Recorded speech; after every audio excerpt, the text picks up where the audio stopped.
Welcome to true 9 news. Jaladanki మండలంలోని రామవరప్పాడు గ్రామంలో తమ తల్లిదండ్రుల సమాధులను శ్మశాన వాటికలో నిర్మించుకోనివ్వడం లేదని గ్రామానికి చెందిన ఉదయ్ కుమార్ తెలిపారు.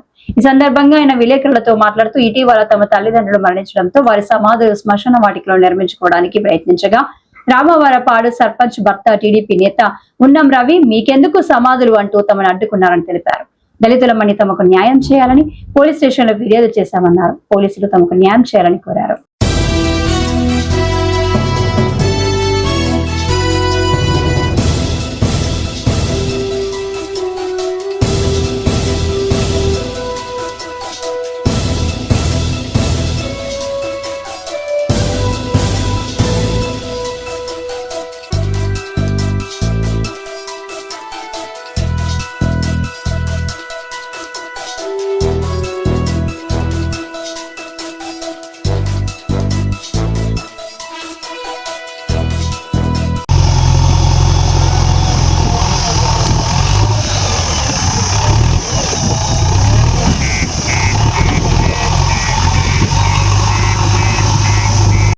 ఏం పేరు ఉన్నం రవి మీద మేము కంప్లైంట్ ఈరోజు ఇస్తున్నాము.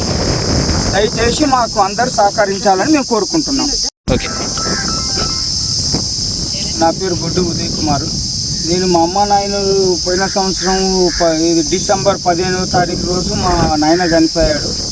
డిసెంబర్ 21వ తారీఖు రోజు మా అమ్మ చనిపోయింది. మేము వాళ్ళిద్దరు కలిపి సమాధి కట్టించుకుందాం అనుకొని మేమంతా చేస్తుంటే గత సంవత్సరం నుంచి పోలీసు వాళ్ళు కూడా మేము కంప్లైంట్ ఇచ్చాము. కాకపోతే ఈ ఊరు ప్రెసిడెంట్ అయిన ఉన్నం రవి గారు మేము దళితులం అని చెప్పేసి మాకు మీకెందుకు సమాధులు అని చెప్పేసి మాకు మొత్తం అంతా ఆపి అడ్డంగా చేస్తున్నారు. దీనిపైన మీరు ఏదన్నా అని కోరుతున్నాము. అది అయినా అతనికి ఎందుకు మా సమాధిలో మీద ఎందుకు వాళ్ళకి చెప్పండి. మా అమ్మ నాయన్ని మేము కట్టుకుంటుంటే ఆయనకి ఏం చేసినాము అని చెప్పేసి అంటే దళితులు అంటే అంత తక్కువ చిన్న చూపుగా చూస్తున్నారు అని అంటే ఎక్కడ ఉంది సమాజం అనేది మేము కూడా ప్రశ్నిస్తున్నాము. మేము ఎంత దూరమైనా కానీ పోవడానికి సిద్ధంగానే ఉన్నాం. అది దీన్ని దయచేసి పోలీసు వారు కూడా మాకు సహకరించాలని చెప్పి మేము కోరుతున్నాము.